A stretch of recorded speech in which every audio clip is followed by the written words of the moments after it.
Dear students, good morning to all of you. आज मैं फिर एक नई वीडियो के साथ आपके सामने हाजिर हूँ। लेकिन आज के वीडियो में मैं अपना पुराना लेसन को ही कंटिन्यू करेंगे। तो पुराने लेसन में हमने पढ़ा था जो था क्लास 8 से सब्जेक्ट हिस्ट्री और लेसन नेम था ट्रेड टू टेरिटरी। इस लेसन में हमने पहले पढ़ा था कि कैसे बरतानिया की कंपनी ईस्ट इंडिया कंपनी जिसको कहते हैं वो हिंदुस्तान में तिजारत के मकसद से आई थी और कैसे उसने धीरे धीरे यहाँ पर अपनी टेरिटरी बनाई, कैसे उसने यहाँ पर फोर्टिफिकेशन की, अपनी आर्मी बनाई और बाद में कैसे इंडियन किंग ने उनके साथ उनका रिवोल्ट किया। उनमें से बहुत सारे किंग थे। बाद में मैंने एक किंग्स के बारे में आपको बताया था, बंगाल का एक किंग्स जिसका नाम था सिराजुद्दौला, जिसने उनके खिलाफ एक बहुत अच्छा इनिशिएटिव लिया था। तो आज हम जो पढ़ेंगे वो है बेसिक पॉइंट, जो आज हम मेन पॉइंट पढ़ेंगे वो है control over company. Control over company से हम पढ़ेंगे कि जो सिराजुद्दौला था, जब उसने ईस्ट इंडिया कंपनी को जितने भी कंसेशन थे, ग्रांट्स थी, देना बंद कर दिया, क्योंकि उसको जब लगा कि बंगाल का बहुत बड़ा क्या हो रहा है, रेवेन्यू लॉस हो रहा है, तो उसने कंपनी को क्या कर दी, जितने भी ग्रांट, साथ में उसने एक आर्डर निकाला कि कंपनी को कोई भी ट्रेड ड्यूटी फ्री नहीं होगी। अब उनको हर एक तिजारत चाहे छोटी सी छोटी होगी उसके लिए उनको रेवेन्यू देना पड़ेगा। ईस्ट इंडिया कंपनी का जो हेड था रॉबर्ट क्लाइव, उसने जब देखा कि ये सिराजुद्दौला हमारे खिलाफ है, तो उसने इसके अगेंस्ट जंग शुरू कर दी। उसने जंग की प्लानिंग शुरू कर दी। उन्होंने क्या किया, सिराजुद्दौला का एक खास कमांडर था जिसका नाम था मीर जाफर। मीर जाफर को उन्होंने करप्ट किया, यानी कि उसको ब्राइब किया और उसको लालच दिया कि हम आपको बंगाल की राजगद्दी पर बिठाएंगे, आपको हमारा साथ देना होगा। जब बैटल ऑफ प्लासी लड़ी गई सिराजुद्दौला और अंग्रेजों के बीच, ईस्ट इंडिया कंपनी के बीच 1757 में, तो जो मीर जाफर उसका जो कमांडर था वो उस जंग में, उस बैटल में गया ही नहीं और सिराजुद्दौला क्या हो गया, हार गया। जब सिराजुद्दौला हार गया तो जो उन्होंने ईस्ट इंडिया कंपनी ने मीर जाफर को सिराजुद्दौला की जगह राजगद्दी पर क्या कर दिया, बिठा दिया, जैसा उन्होंने उससे वादा किया था। अब वादे के मुताबिक उन्होंने तो वादा अपना निभाया। अब मीर जाफर को उन्होंने जो पहले वादे के लिए कहा था, मीर जाफर को उन्होंने जो कहा था कि हमें आपको क्या देना पड़ेंगे, कुछ रियायत देना पड़ेगी, कंसेशन देना पड़ेगी, तब उन्होंने वो सारे एग्रीमेंट्स उससे पास करवाना शुरू कर दिए। जैसे कि उससे बहुत सारी ज़मीन ले ली, लैंड ले ली, फोर्टिफिकेशन करना दोबारा शुरू कर दिया, आर्मी बनाना शुरू कर दी और रेवेन्यू देना क्या कर दिया, मना कर दिया। अब वो रेवेन्यू नहीं देते थे, क्योंकि यही तो वो चाहते थे कि इसके लिए तो उन्होंने मीर जाफर को उसकी राजगद्दी पर बिठाया था सिराजुद्दौला की जगह। जब ऐसा होने लगा तो कुछ देर के बाद मीर जाफर को ये एहसास होने लगा कि इससे बंगाल की जो स्टेट है, बंगाल रियासत को क्या हो रहा है, रेवेन्यू का बहुत बड़ा लॉस हो रहा है। उसको जब लगा कि बहुत बड़ा लॉस हो रहा है, तो रेवेन्यू एक बहुत अच्छा सोर्स होता है किसका, इनकम का। उसने ईस्ट इंडिया कंपनी को कहा कि हम आज से कि मैं अब आपको फर्दर कंसेशन नहीं दे सकता, फर्दर ग्रांट्स नहीं दे सकता, क्योंकि हमारा रेवेन्यू का बहुत बड़ा लॉस हो रहा है। तब रॉबर्ट क्लाइव ने क्या किया, उन्होंने मीर कासिम को इसकी जगह राजगद्दी पर बिठा दिया और इसको राजगद्दी से हटा दिया, यानी कि उतार दिया और इसको राजगद्दी से क्या कर दिया, इसको मीर कासिम को इसकी जगह बिठा दिया। जब मीर कासिम इसकी जगह आ गया तो मीर कासिम से भी उन्होंने वही काम करवाना शुरू कर दिए जो मीर जाफर से वो। जब मीर कासिम को भी लगने लगा कि नहीं, मैं अपनी कौम के साथ क्या कर रहा हूँ, गद्दारी कर रहा हूँ, मैं अपने मुल्क के साथ क्या कर रहा हूँ, बगावत कर रहा हूँ, अपने मुल्क के साथ मैं कर रहा हूँ, गलत कर रहा हूँ, तो उसने क्या कर दिया, अंग्रेज़ों को कहा कि मैं आपको कोई कंसेशन नहीं दूंगा, बेशक आपने मुझे राजगद्दी पर बिठाया, लेकिन मैं आपको कोई कंसेशन नहीं दूंगा। आप क्या कर रहे हो, मिसयूज़ कर रहे हो हमारे रेवेन्यू का, हमारे सोर्सेज का, जहाँ पर। तो तब कंपनी ने क्या किया, इसके खिलाफ दूसरी जंग छेड़ दी, जिसको हम कहते हैं battle of Buxar. Battle of Buxar की जंग इन्होंने मीर कासिम के खिलाफ लड़ी अंग्रेजों ने। ये कब लड़ी थी? 1764 में। बक्सर वो जगह थी जहाँ पर जंग लड़ी गई और इस जंग में मीर कासिम जो था वो हार गया था।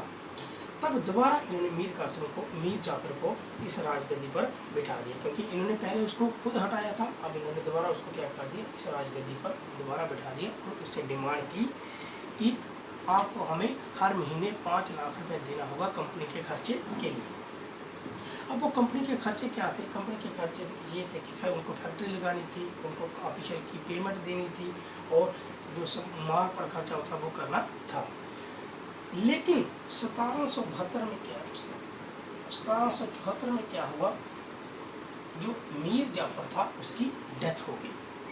जब मीर जाफर की डेथ हो गई तो कंपनी को लगा कि अब हम बार बार इंडियन किंग को फेड अप नहीं करेंगे। फेड अप क्या होगा कि बार बार इनको हम राजगद्दी पर नहीं बिठाएंगे, कुछ ऐसा किया जाए कि ये कंट्रोल हमारे हाथ में ही आया जाए। तो इसके लिए इन्होंने क्या किया? इन्होंने शाह आलम से एक लीगल डॉक्यूमेंट लिया जिसको हम कहते हैं दीवानी ऑफ बंगाल। इन्होंने दीवानी का राइट ले लिया। स्टूडेंट्स, मैंने पहले भी आपको बताया था कि इन्होंने मुगल गवर्नमेंट के एक ऑफिसर को करप्ट करके 3 गांव की दीवानी हासिल ली थी। अब इन्होंने बंगाल की पूरी दीवानी हासिल कर ली 1765 में। तो दीवानी तो आप जानते हैं कि ऐसा राइट होता है जिससे किसी भी गवर्नमेंट को ये हक मिल जाता है कि वो रेवेन्यू इकट्ठा कर सकता है। जब इनको दीवानी हासिल हो गई तो तब क्या हुआ? अगले स्टेप पे अब हम आते हैं कंपनी ऑफिशियल बिकेम नवाब। तब क्या हुआ कि जो कंपनी के ऑफिशियल थे वो नवाब बन गए। कहने का मतलब यह कि इस ऑफिशियल में बताया गया कि कंपनी के ऑफिशियल नवाब कैसे बन गए। जब इनको बंगाल की दीवानी मिल गई तो इनको बहुत सारा रेवेन्यू इकट्ठा होने लगा बंगाल से। अब वो रेवेन्यू इतना था कि कंपनियों के सारे खर्चे उसी में निकल जाते थे। जैसे कि ये जितना भी वो माल बनाना होता था, जो माल पर जो खर्चा लेबर को देना था, जितना भी होता था, जब फैक्ट्री लगानी थी, जब एक्सपोर्ट करना था, जब इम्पोर्ट, वो सारा खर्चा क्या हो जाता था? उससे निकल जाता था। आर्मी की सैलरी तो सब उसी में से निकल जाता था। तो वो इतना था कि अब इनको बरतानिया से भी पैसा मंगवाने की ज़रूरत नहीं पड़ती थी। क्योंकि फिर उसके बाद क्या हुआ? जो बरतानिया की जो महारानी थी क्वीन एलिजाबेथ, उसके पास एक शिकायत पहुंची कि जो रॉबर्ट क्लाइव है इसके पास बहुत सारी प्रॉपर्टी हो गई है।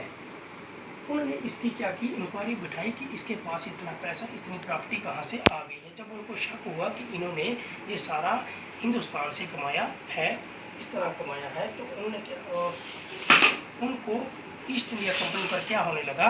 संदेह हुआ। उन्होंने क्या किया? उनको शक होने लगा कि ये कुछ इलीगल काम ना कर रहे हों, जिससे क्या हो कि अपने ही मुल्क को क्या करें, डिसीव ना करें, धोखा ना करें। तो उसके लिए उन्होंने अब खुद ऑफिसर अपॉइंट करना शुरू कर दिए ईस्ट इंडिया कंपनी के।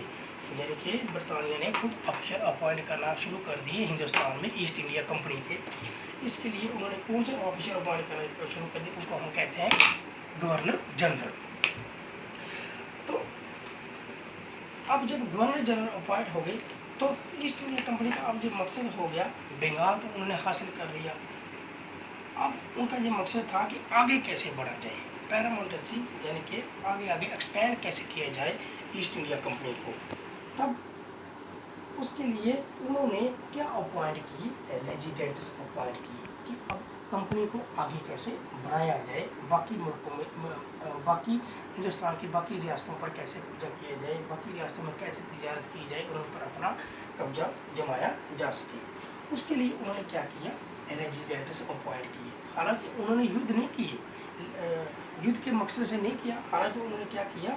वो सोचते थे कि पॉलिटिकली यानी इकनॉमिकली हम कुछ कंट्रोल करें। इसके लिए उन्होंने क्या किया? रेजिडेंट्स अपॉइंट किए। ये रेजिडेंट्स क्या होते हैं? ये कुछ ऐसे ऑफिसर थे जो हिंदुस्तान किंग्स के पर्सनल मैटर्स में दखलंदाजी करते थे, इंटरफेयर करते थे और इंटरफेयर करके उनसे कुछ ऐसी पॉलिसीज़ क्या करते थे? साइन करवा लेते थे। कुछ ऐसी पॉलिसीज़ जिससे साइन करवाते थे जो उनको मजबूर होकर इनके साथ करनी ही पड़ती थी, क्योंकि जो उनके पर्सनल मैटर में क्या करते थे, दखलंदाजी कर लेते थे। ऐसा ही एक उदाहरण था सब्सिडरी अलायंस।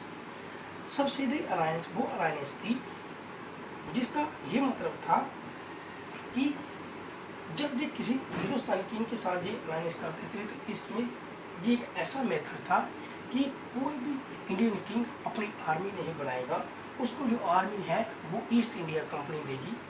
बदले में ईस्ट इंडिया कंपनी जो आर्मी उसको दी जाएगी, ईस्ट इंडिया कंपनी जो उसको आर्मी देगा, ये किंग उसको क्या करेगा, सैलरी देगा, उस आर्मी को सैलरी देगा। लेकिन इस सैलरी का अमाउंट इतना ह्यूज था, इतना बड़ा था कि बहुत सारे इंडियन किंग इसको पे नहीं कर पाते थे, चुका नहीं पाते थे, जिसकी वजह से उनको क्या करना पड़ता था, पेनल्टी देनी पड़ती थी। अब पेनल्टी में आप पूछोगे कि वो पेनल्टी क्या है, तो पेनल्टी के आधार पर उनको अपनी टेरिटरी का हिस्सा देना पड़ता था। इसी तरह अवध और हैदराबाद एक ऐसी स्टेट थी जिसको इन्होंने सब्सिडरी अलायंस के आधार पर ही क्या कर लिया, अनेक्स्ड कर लिया, छीन लिया था, क्योंकि यहाँ के किंग इनको वो नहीं टैक्स नहीं दे पाए। वो पेनल्टी के तौर पर इनका जो टेरिटरी ईस्ट इंडिया कंपनी ने अपने कब्जे में कर ली, जैसे उदाहरण के तौर पर अवध एंड हैदराबाद। तो अब जब इन्होंने अवध और हैदराबाद को भी अपने कब्जे में कर लिया, अनेक्स्ड करके सब्सिडरी अलायंस के दम पर, इन्होंने सोचा कि अब हम साउदर्न पार्ट की तरफ चलते हैं, हिंदुस्तान के साउथ की तरफ चलते हैं। तो इन्होंने साउथ की तरफ रुख किया अब अपना, ईस्ट इंडिया कंपनी ने। तो साउथ में आप जानते हैं, साउथ में एक राजा था जिसका नाम था टीपू सुल्तान, जिसको कहा जाता था टाइगर ऑफ मैसूर। इसको टाइगर ऑफ मैसूर इसलिए कहा था क्योंकि इसने एक बार शेर को मारा था बिना हथियार के, शेर के साथ लड़ाई की थी और उसने उसको मारा था और बिना हथियार के, तब इसको टाइगर ऑफ मैसूर कहा जाता था। और इसके बाप का नाम था हैदर अली।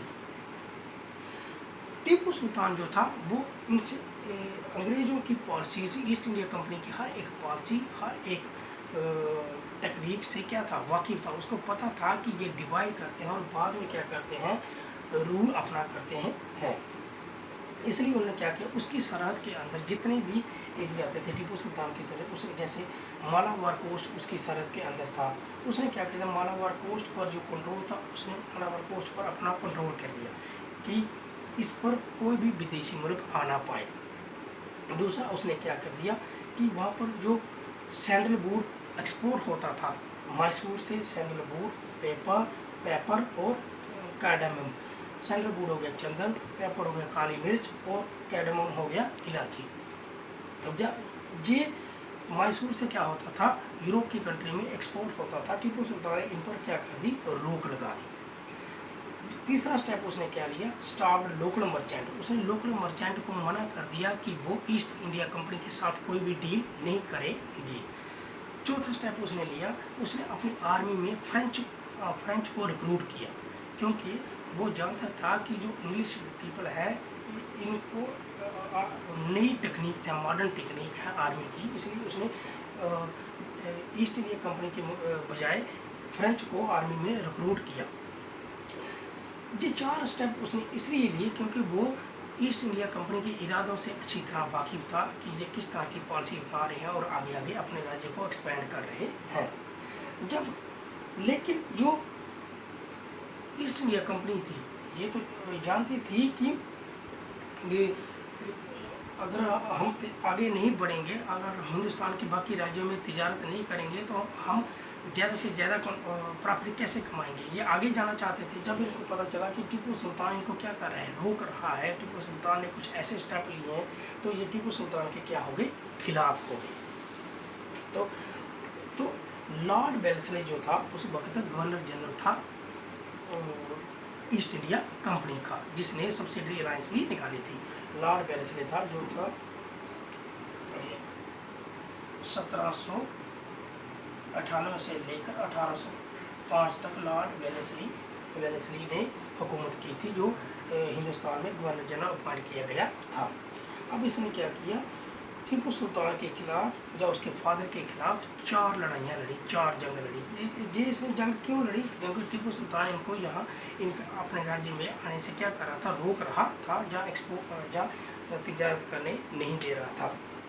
तब इन्होंने उसके खिलाफ 4 जंग लड़ी। पहली जंग जो इन्होंने उसके फादर के खिलाफ लड़ी जिसका नाम था हैदर अली, और 3 लड़ाई इन्होंने टीपू सुल्तान के खिलाफ लड़ी। और तीसरी लड़ाई में 1799 में, अब वो 4 लड़ाई कहाँ से कहाँ तक लड़ी गई? वो लड़ी गई 1767 से लेकर 1799 तक, 99 तक। तो 1799 में जो था, टीपू सुल्तान आखिरी लड़ाई में इनके खिलाफ हार गया था। टीपू सुल्तान को इन्होंने लास्ट लड़ाई में, जो एंग्लो मैसूर वार थी, जिसको हम एंग्लो मैसूर वार थे, उसमें टीपू सुल्तान को इन्होंने आखिरी चौथी लड़ाई में उसको हरा दिया था। तब उन्होंने टीपू सुल्तान की जगह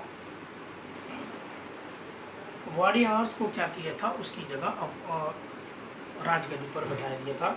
ईस्ट इंडिया कंपनी ने वाडियार को टीपू सुल्तान की जगह राजगद्दी पर बिठाया था। और उसके साथ भी इन्होंने एक दोबारा वही पॉलिसी अपनाई थी, सब्सिडरी अलायंस, जो मैंने आपको अभी बताया था कि सब्सिडरी अलायंस क्या होती है, उसके साथ भी इन्होंने वही पॉलिसी अपनाई थी। तो डियर स्टूडेंट, आज के लिए बस इतना ही। आगे